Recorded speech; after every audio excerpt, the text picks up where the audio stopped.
مکے کو گھیر لیا اور مسجد الحرام پر حملہ کیا۔ انہوں نے منجنیق سے مسجد حرام پر آگ برسائی، جس کے نتیجے میں خانہ کعبہ کا پردہ اور چھت پر آگ لگ گئی۔ پتھر اتنی کثرت سے پھینکے گئے کہ حرم شریف کا پورا صحن پتھروں سے بھر گیا، اور اس حملے سے مسجد حرام کے ستون تک ٹوٹ گئے۔ کعبہ شریف کی دیواریں کمزور پڑ گئیں اور چھت گر گئی۔ ناظرین، آج ہم ایک ایسے ہسٹورک اینیمی، تاریخی دشمن کے بارے میں سنیں گے جس نے مسلمانوں کے دلوں کو ایسی تکلیف، ایسا پین دیا ہے کہ پوری انسانی تاریخ جس کی مثال نہیں ڈھونڈ پاتی۔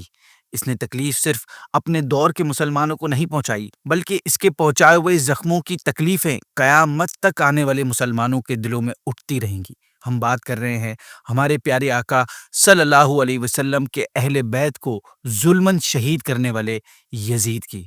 ناظرین، یزید وہ بد نصیب انسان ہے جس کی پیشانی پر اہل بیت کرام کے قتل کا سیاہ داغ، بلیک ڈاٹ لگا ہوا ہے، اور جس پر ہر زمانے میں دنیا اسلام ملامت کرتی ہے، اسے لعن طعن کرتی ہے، اور قیامت تک اس کا نام ذلت کے ساتھ لیا جاتا رہے گا۔ یزید سن 25 ہجری میں دمشق میں پیدا ہوا۔ یہ نہایت موٹا، بہت زیادہ بالوں والا، بد اخلاق، فاسق، فاجر، شرابی، بدکار، ظالم اور بے ادب گستاخ تھا۔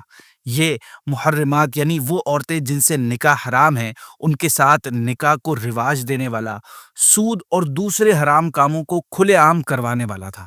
ہمارے پیارے آقا صلی اللہ علیہ وسلم بھی اپنے مبارک زمانے میں وقتاً فوقتاً صحابہ کرام کو یزید کے فتنے سے آگاہ فرماتے رہے۔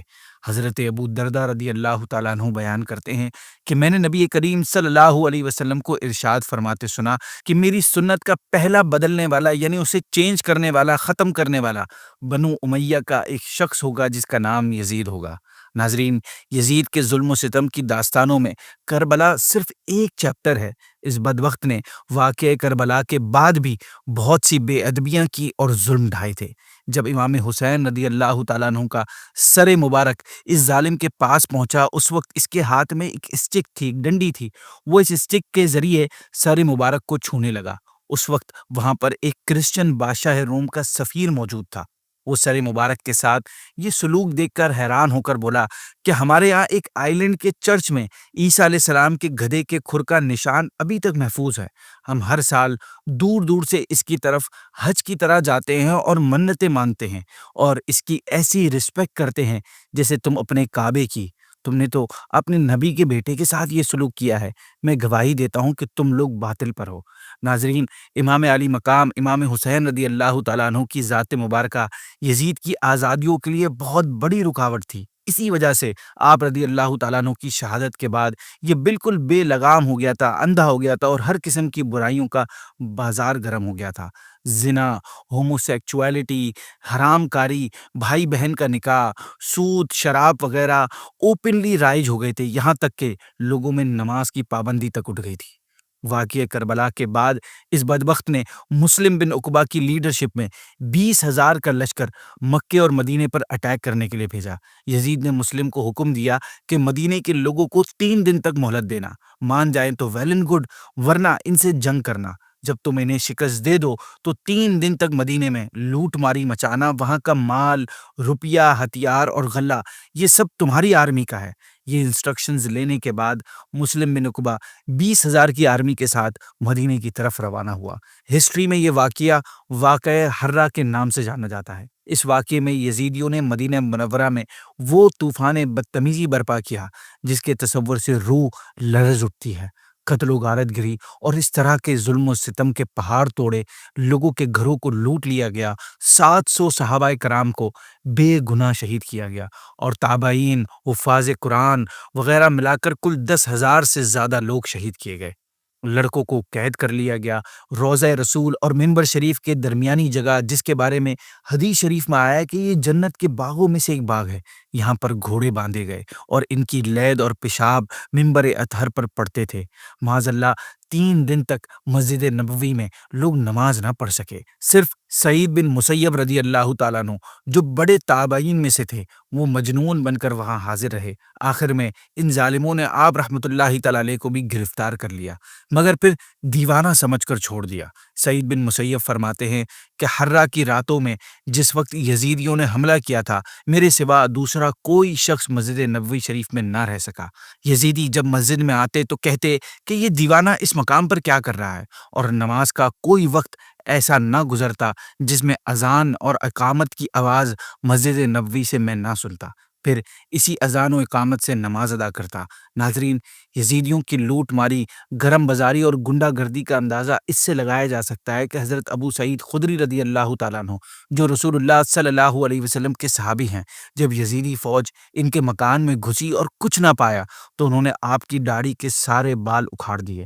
اسی طرح اس خبیث لشکر نے ایک نوجوان کو پکڑ لیا، اس کی ماں فریاد کرتی آئی تو اس کی آنکھوں کے سامنے اس کے بیٹے کو بے دردی سے شہید کر کے اس کا سر اس کی ماں کی گود میں دے دیا اور کہا کہ تو اپنا زندہ رہنے کو غنیمت نہیں سمجھتی کہ اپنے بیٹے کو لینے چلی آئی۔ جب مسلم بن عقبہ نے اہل مدینہ کو زبردستی یزید پلید کی بیعت اور اطاعت پر مجبور کیا تو ایک شخص جو قبیلہ قریش سے تھا اس نے بیعت کے وقت یہ کہا کہ میں طریقہ طاعت پر بیعت کرتا ہوں، معصیت پر نہیں، یعنی اچھے کاموں میں یزید کی بات مانوں گا، گناہ کے کاموں میں نہیں مانوں گا۔ تو مسلم نے اس کا بھی قتل کا حکم دے دیا۔ یزید کے حکم پر جب اس ظالم نے مدینہ منورہ میں قتل و غارت گری کے بعد مکہ مکرمہ کی طرف جانے کا ارادہ کیا تاکہ وہاں عبداللہ بن زبیر اور ان تمام لوگوں کا خاتمہ کر دے جو یزید کے خلاف ہیں، تو ناظرین اتفاقاً راستے میں اس پر فالج کا حملہ ہوا اور یہ بدبخت اسی فالج کی وجہ سے فوراً مر گیا۔ پھر اس کی جگہ یزید کے حکم کے مطابق ایک دوسرا ظالم حسین بن نمیر یزیدی لشکر کا لیڈر بنا۔ حسین بن نمیر کے لشکر نے مکے کو گھیر لیا اور مسجد الحرام پر حملہ کیا۔ انہوں نے منجنیق سے مسجد حرام پر آگ برسائی جس کے نتیجے میں خانہ کعبہ کا پردہ اور چھت پر آگ لگ گئی۔ منجنیق جنگوں میں یوز ہونے والا ایک قسم کا ہتھیار ہوتا ہے، یہ بالکل کرین کی طرح ہوتا ہے اور اس میں چیزوں کو دور دور تک پھینکنے کی ایبلٹی ہوتی ہے۔ آج کے دور میں ٹینک کو آپ اس کی ایک اپڈیٹڈ شکل کہہ سکتے ہیں۔ خیر ناظرین، ان منجنیق سے پتھر اتنی کثرت سے پھینکے گئے کہ حرم شریف کا پورا صحن پتھروں سے بھر گیا اور اس حملے سے مسجد حرام کے ستون تک ٹوٹ گئے، کعبہ شریف کی دیواریں کمزور پڑ گئیں اور چھت گر گئی۔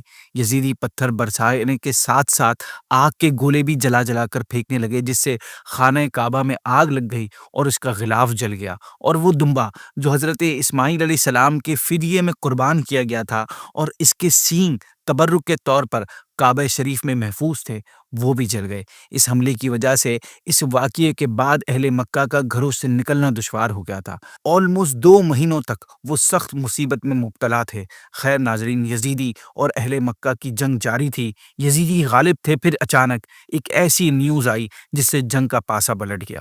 وہ نیوز تھی یزید کے مرنے کی نیوز۔ جی ہاں، یزید کے مرنے کی نیوز سب سے پہلے یہ خبر حضرت عبداللہ بن زبیر رضی اللہ تعالیٰ عنہ کو ملی۔ نیوز ملتے ہی آپ نے بلند آواز سے یزیدیوں کو پکار کر کہا کہ اے شامی بدبختوں، تمہارا گمراہ سردار یزید تو ہلاک ہو گیا ہے، تو پھر اب تم ہم سے کیوں لڑ رہے ہو؟ شامی پہلے تو سمجھے کہ یہ عبداللہ بن زبیر کی کوئی چال ہے، آپ کی کوئی وار اسٹریٹجی کا پارٹ ہے، لیکن تیسرے دن جب انہیں ثابت بن قیس نامی شخص نے کوفہ سے آ کر یزید کے مرنے کی خبر سنائی تو اب انہیں یقین ہو گیا کہ ان کا بدبخت سردار واقعی مر گیا ہے۔ اب ان کے حوصلے پست ہو گئے اور حضرت عبداللہ بن زبیر کی فوج کے حوصلے بلند ہو گئے، جس کے بعد وہ سب کے سب حسین بن نمیر کے ساتھ بھاگ گئے اور یوں مکے والوں نے کچھ سکون کا سانس لیا۔ ناظرین، اگر یزید کی موت کی بات کی جائے تو یہ بدبخت اپنی موت سے پہلے ایک بہت ہی خطرناک اور اذیت دینے والی بیماری میں مبتلا ہو گیا۔ پیٹ کے درد اور انٹسٹائنز کے زخموں کی تکلیف کی وجہ سے یہ ایسے تڑپتا تھا جیسے مچھلی پانی کے بغیر تڑپتی ہے۔ آخری وقت میں جب اسے اپنی موت کا یقین ہو گیا تو اس نے اپنے بڑے بیٹے معاویہ بن یزید کو اپنے پاس بلایا اور سلطنت کے بارے میں انسٹرکشنز دینے لگا کہ اسے یزید کے بعد کیسے سلطنت کے معاملات سنبھالنے ہیں۔ وہ بھی اسٹارٹ ہی ہوا تھا کہ اس کے بیٹے نے نہایت ذلت اور حقارت کے ساتھ اس سلطنت کی آفر کو ٹھکراتے ہوئے یزید سے کہا کہ جس تخت و تاج پر آل رسول کے خون کے دبے ہوں، میں اسے ہرگز قبول نہیں کر سکتا۔ خدا اس منحوس سلطنت کے وراثت سے مجھے محروم رکھے جس کی بنیادیں نواسۂ رسول کے خون پر رکھی گئی ہوں۔ یزید اپنے بیٹے کے منہ سے یہ الفاظ سن کر تڑپ گیا اور شدت غم اور درد سے اپنے بستر پر پاؤں پٹکنے لگا۔ موت سے کچھ دن پہلے اس بدبخت کی آنتیں سڑ گئیں اور اس میں کیڑے پڑ گئے۔ تکلیف کی شدت کی وجہ سے وہ خنزیر یعنی سور پک کی طرح چیخا کرتا تھا۔ پانی کا قطرہ حلق سے نیچے اترنے کے بعد اسے سوئی کی طرح چبھنے لگتا تھا۔ اس پر عجیب قسم کا اللہ کا قہر نازل ہوا تھا کہ وہ پانی کے بغیر بھی تڑپتا تھا اور پانی پی کر بھی چیختا ہی رہتا تھا۔ کسی صورت اسے چین اور سکون نہیں مل رہا تھا۔ بالآخر اسی درد کی شدت سے تڑپ تڑپ کر اس کی جان نکلی اور مرنے کے بعد اس کی لاش میں اتنی گندی بدبو پیدا ہو گئی تھی کہ اس کے قریب جانا مشکل ہو گیا تھا۔ ناظرین، ہسٹری کی بکس میں اس کی موت کا ایک اور واقعہ بھی ملتا ہے کہ یہ ایک رومی لڑکی کے عشق میں گرفتار ہو گیا تھا، مگر وہ لڑکی اندرونی طور پر اس سے بہت نفرت کرتی تھی۔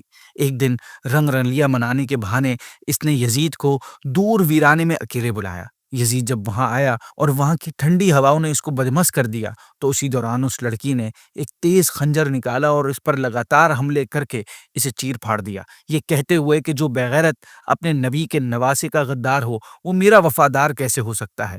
کچھ دنوں تک اس کی لاش چیل کووں کی دعوت بنی رہی، پھر بالآخر اس کے کچھ نوکر چاکر ڈھونڈتے ہوئے آئے اور گڑھا کھود کر اس کی سڑی ہوئی لاش کو وہیں دفنا آئے۔ دمشق شہر یعنی جو اب ڈمیسکس ہے کہ پرانے قبرستان بابو صغیر کے آگے کچھ اس کی قبر کا نشان تھا جس پر آج سے کئی سالوں پہلے لوگ اینٹیں اور پتھر مارتے تھے، جس کی وجہ سے اکثر وہاں اینٹوں کا پتھر کا ڈھیر لگا ہوا ہوتا تھا۔ اب وہاں شیشہ اور لوہا گلانے کی بھٹی لگی ہوئی ہے۔ اس کارخانے میں شیشے کے برتن بنائے جاتے ہیں۔ لوہے اور کانچ کو گلانے کی بھٹی ٹھیک جس جگہ یزید کی قبر تھی وہاں بنی ہوئی ہے۔ گویا یزید کی قبر ہر وقت آگ میں جلتی رہتی ہے۔ یہ انجام ہوا اس بدنصیب انسان کا، قاتل اہل بیت کا اور کعبہ اور مدینے پر حملہ کرنے والے یزید کا۔